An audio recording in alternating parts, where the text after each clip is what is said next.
To the Batmobile. Let's go. Atomic batteries to power. Turbines to speed. Here, ready to move up.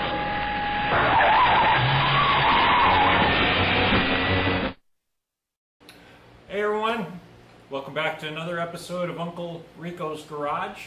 Bear with me if I cough a little bit. I'm going to try not to as I'm speaking to you. I had surgery about 10 days ago on my lung. Everything's going good. I'm healing up good. I feel good, and that's why I'm doing the videos here again. I don't want to get too far behind. But I did realize that in episode 3, when I was talking about the 82 KX80 project, I didn't really get into explaining the individual parts that I've got and the importance of how the project had to come together, how it had to progress to even get started. So I want to do that real quick, and then I'm going to turn this into a brief little how-to on taking forks apart. All right. So hopefully this doesn't get too long. You know, I don't really want to do an A and a B like I did with episode 1. I'd rather get it all in one shot. But I know that if you came here for a how-to on taking forks apart, well, I hope you're interested in the rest of what I have to say, but maybe you're just looking for a quick tutorial. So you can always skip ahead, right? Just kind of use the scan bar and skip ahead till you see me taking forks apart. But it'd be cool if you stuck around and listened to, I guess, my little bit of history lesson here on the bike. So hang on a second, we'll get started, okay? Okay, so here we go. As you saw in episode 3, I kind of put all the parts that I have together. And sorry, I can't back up any further than this. That's kind of a bad picture there. Okay, but the starting point for this whole project is finding a motor. Okay, I've been scanning eBay for years actually because I wanted to build this bike. Like I said in episode 3, to be a replica of the bike that we eventually ended up with in 1983. Okay, I thought it was a pretty cool bike, but the thing was, finding the parts was kind of hit and miss. I couldn't find an engine, and without an engine I wasn't going to start the project. So eventually I got lucky, and I did find a gentleman that was selling an engine. He said it was a 1982.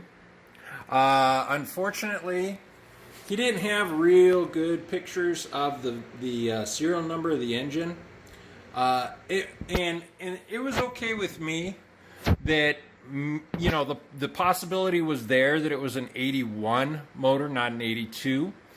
And you might be saying to yourself, well, you know, why does it make that big a difference? And the thing is, you know, I am trying to make this as authentic 1982 as I can. So I don't want something like an engine, you know, serial number, you know, kind of not ruining the project, but not making it 100% authentic. I want to be able to say this is an 82 because it is a parts build. You know, I'm not buying I didn't buy this as a whole bike. Every piece that you see on this motorcycle, I found, you know, through eBay, or I found it through, you know, some Facebook pages or whatever. So it's all been pieced together, right? So anyway, I bought the motor because he only wanted $75 for it, and it was pretty much complete. I did have to buy the clutch cover and everything behind the clutch cover, but the rest of it, as far as the motor itself, he had. I still do need, you know, a reed valve, and I need a carburetor in there. But I did find an engine, so that got my project started, okay? The next thing, of course, was finding the frame, and I wanted to make sure that it was a 1982 frame. All right, now you're not going to be able to really see because the cable has rubbed the paint away over the years, the clutch cable. But, you know, when I examine the number, that is a 1982 VIN number. And this person had this frame on eBay. I'd been watching this for over 2 years. But I didn't want to buy it until I had a motor. As soon as I had a motor, I went ahead and pulled the trigger on getting the frame. And it showed up. It actually cost me more in shipping than what he wanted for the frame, but sometimes you have to make sacrifices, right? So you got to do what you got to do. So I went ahead and bought it, and sure enough, it was as advertised. It was a 1982 frame. So as far as the motor goes, what we're going to do about that, I'll swing around here. Here's my clutch. I found a clutch. Here's all the kick lever mechanism from inside. Here's the kick lever itself. Okay, so I have all that. You guys heard me talk about that front hub in episode 3. I know this one looks a little... Somebody did something wrong with the brake pads on this guy. But it's okay. This is the correct hub. And I have the backing plate for it. Anyway. Oh. No, here's the hub. Yeah, so that's the deal. I bought this wheel. It didn't come with a hub. I found somebody that had a backing plate, but I had to buy the hub with it. So it wasn't that much. Yeah, I mean, now I have an extra hub, but whatever, that's okay. So here is how we turn that 1981 KX80 motor into a 1982. This, I know the lighting's probably kind of bad. Let me see if I can. This number here is the serial number for a 1982 KX80 engine. Okay? So, that motor I'm going to go through and rebuild it anyway. So all I have to do is swap out that engine half, and there we go. I've got an 82 motor. Now, if there's differences, excuse my finger.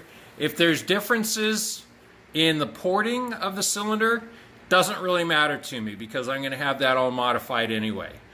In fact, I'm going to make it into a 100cc motor. Okay. Now, here's the real cool thing that I wanted to tell you guys about. I had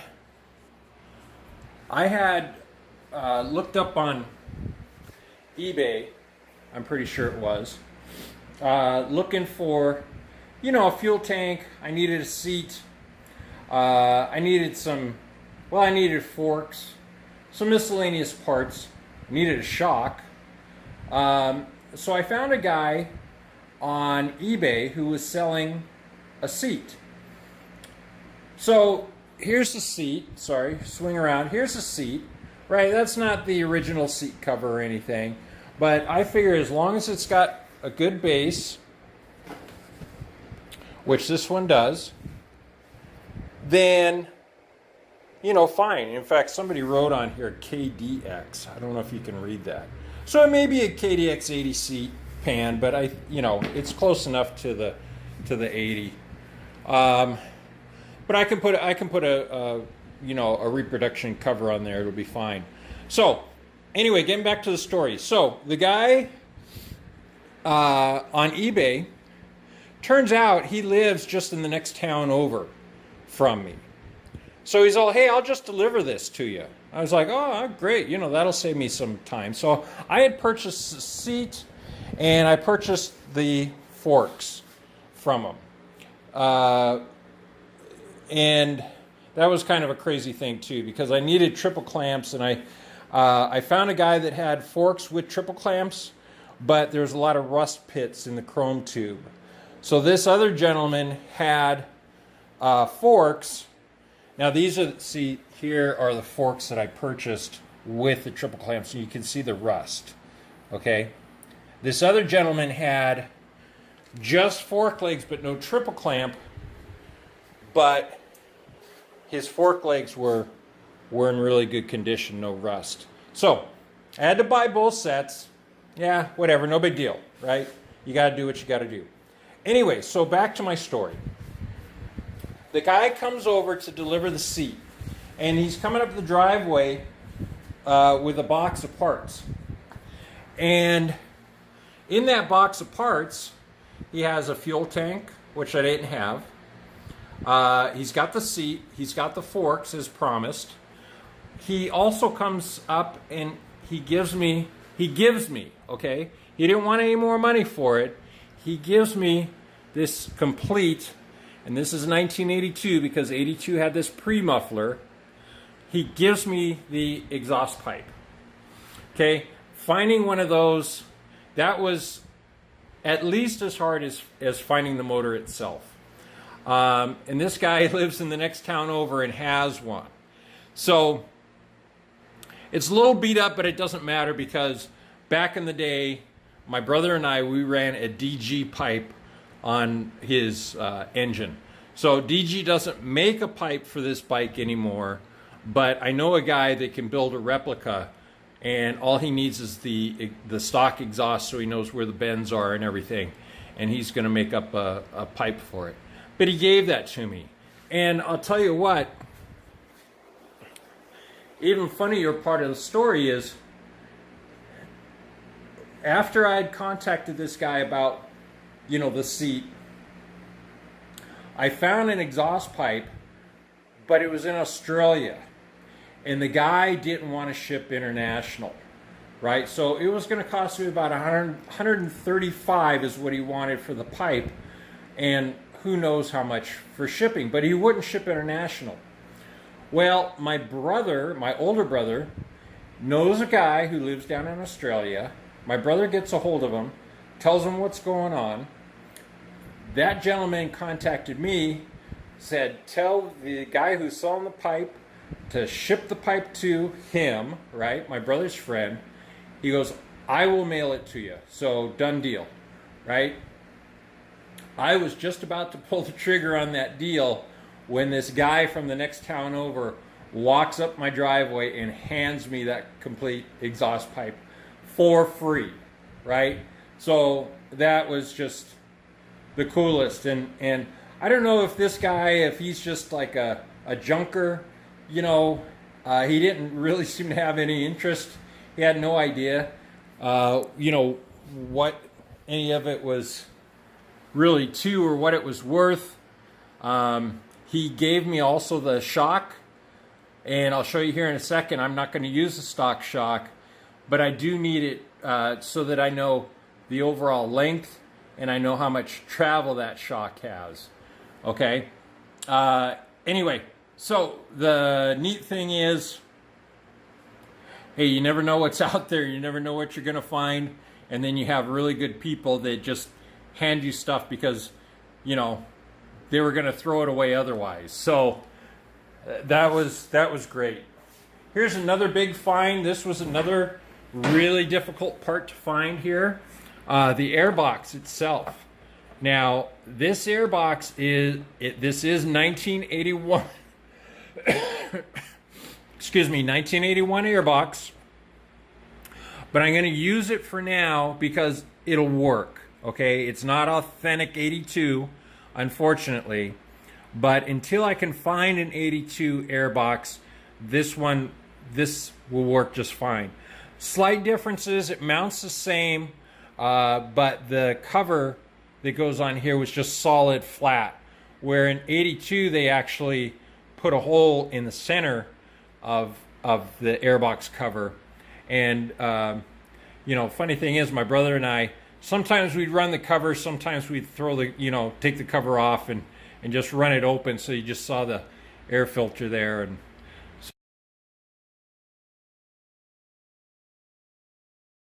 so, but I want to have all those pieces. But I am going to get on this project really soon here. In fact, here, let me talk to you about the suspension a little bit. Now, back in the day, my brother, I wanted to upgrade his suspension, and White Brothers was offering a WP shock for the 82 KX80. Another holy grail here, okay? These are WP small body twin shock bodies, okay? I put up a little ad on one of the vintage websites, and a guy answered, and he said, yeah, I've got all those parts. These are actually off of a Suzuki, like a Quadzilla is what they would have gone on, okay? But I'm glad that I have two, because I can build one up for my project. Then I can, once I know that that's correct, I can build up another one and sell it to somebody.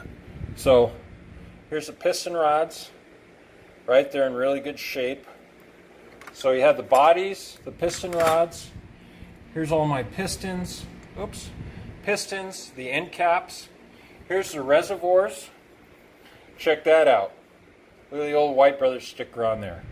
Here's another little funny kind of deal. If you can, I don't know if you can see that. Gosh. Let's see. Well, I don't know if the camera's picking that up, but there's a number stamped on there, right? When I worked at White Brothers, and even before I worked at White Brothers, what the process was is when we got the shocks in from WP in Holland, we would stamp those with an ID number. And then when the shock got purchased, we would write down the customer's name and information alongside that that number that we stamped in the book, right? So kind of like a warranty deal, just so that we know who it went to, and if it comes back, we know what it's all about and everything.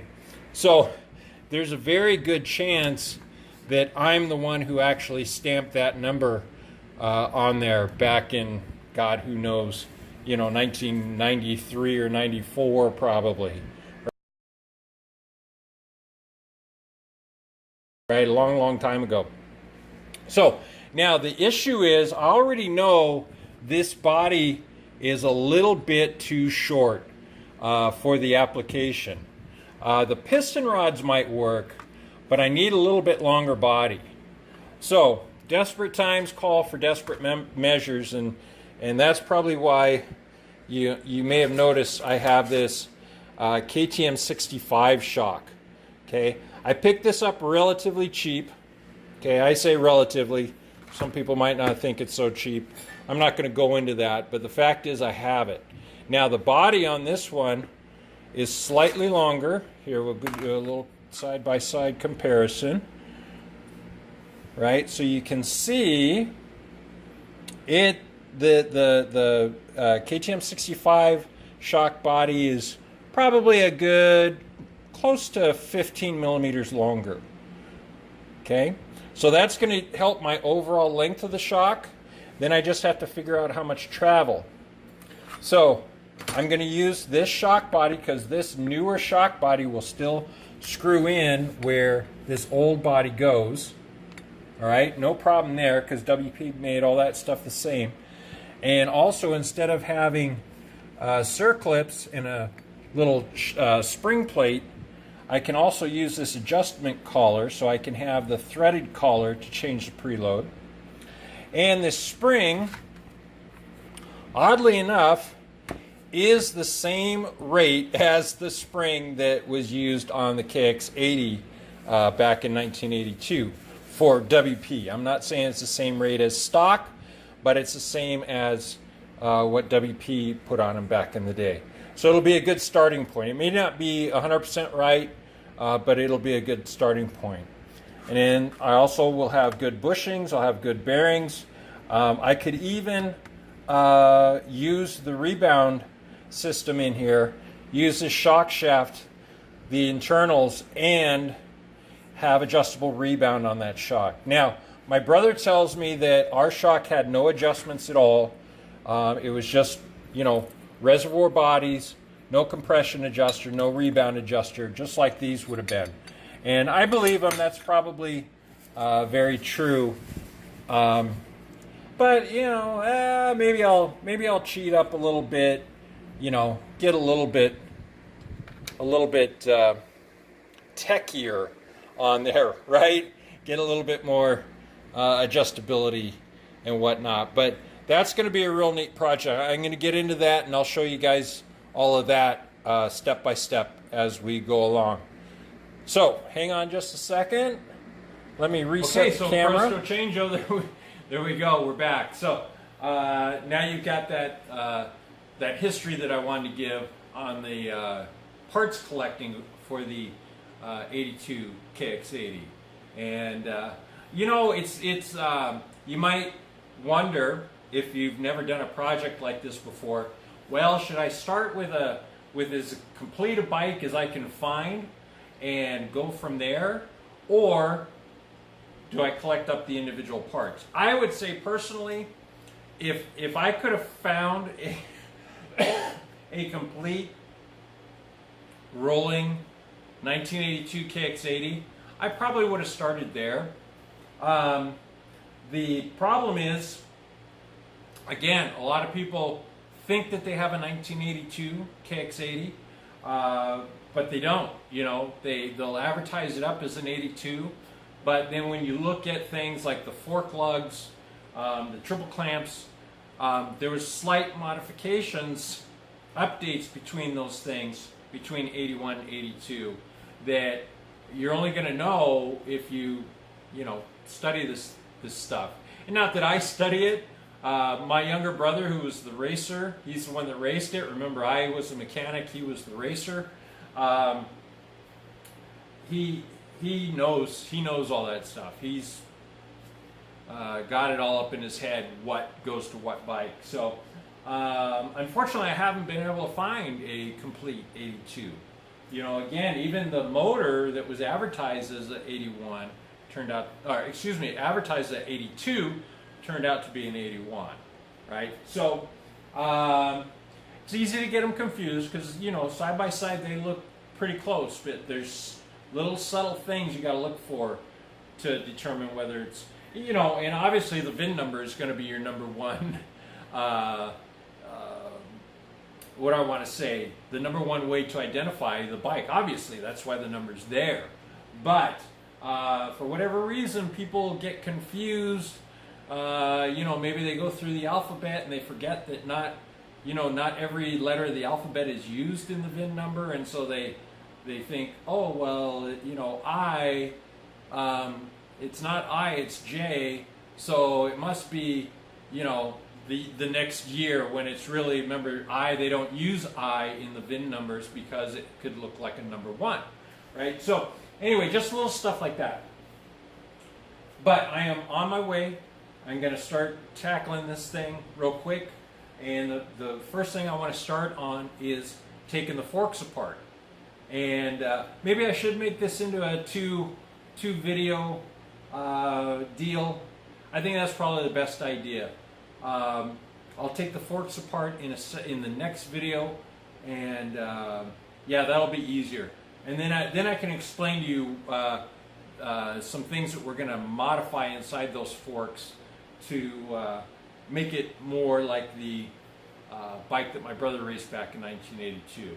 So, having said that, and feeling a lot of coughing coming on, unfortunately, I think it's a good time to sign off, and then we'll get back on the next episode, and we'll show you how to take those forks apart. So watch for that one next, okay? All right, guys, thanks for watching again. I promise, I know I've been doing a lot of talking, but we are going to get into the meat and potatoes and start taking stuff apart and putting it back together. So I appreciate you going with me on this little journey here. you know, I'm just learning how to do this kind of YouTube stuff, and I don't want to bore you guys, that's for sure. But I hope for those of you that are interested in restoring motorcycles, you know, I also like to give a little bit of the history as I'm going along, and I hope that helps. I hope that enriches the whole purpose of what I'm trying to do here. Okay, so hang with me. It's going to be fun. I promise. We'll be back, and I'll see you in the next episode. Thanks. Bye-bye.